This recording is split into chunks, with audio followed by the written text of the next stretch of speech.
સુરત જિલ્લાના Valsad express way પરથી ₹15,18,000નો દારૂ ઝડપાયો। વલસાડથી વડોદરા જતો જથ્થો એક આરોપી પકડાયો। સુરત જિલ્લાના વલસાડ નજીક ટુંડી ગામ પાસે Surat Mumbai express highway number 4 પરથી સુરત ગ્રામે એલસીબી વિદેશી દારૂનો મોટો જથ્થો ઝડપી પાડ્યો છે। બાતમીના આધારે એક Ashok Leyland truck container number JJ15AX4157 માંથી ₹15,18,500ની કિંમતનો દારૂ અને અન્ય મુદ્દામાલ કબજે કરવામાં આવ્યો હતો।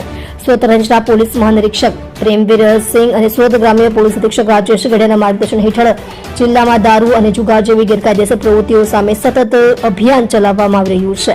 આ અભિયાનના ભાગરૂપે એલસીબી પેરોલ ફોલો સ્ક્વોડની ટીમો હાઈવે પર ખાસ વોચ રાખી રહી હતી।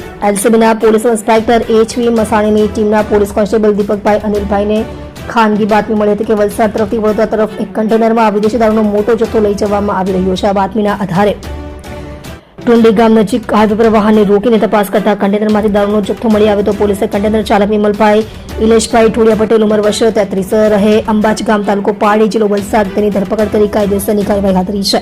દારૂનો જથ્થો પૂરો પાડનાર વાહન સુધી પહોંચાડનાર અને માલ સ્વીકારનાર સહિતના અન્ય આરોપીઓને વોન્ટેડ જાહેર કરી તેમની શોધખોળ શરૂ કરવામાં આવી છે। પોલીસે કુલ ₹15,18,500 મુદ્દા માલ કબજે કર્યો છે, જેમાં 4,104 નંગ વિદેશી દારૂના ટીન કિંમત ₹5,13,000, એક અશોક લેલેન્ડ ટ્રક કન્ટેનર કિંમત ₹10,00,000, એક મોબાઈલ ફોન કિંમત ₹5,000 અને રોકડ ₹500નો સમાવેશ થાય છે।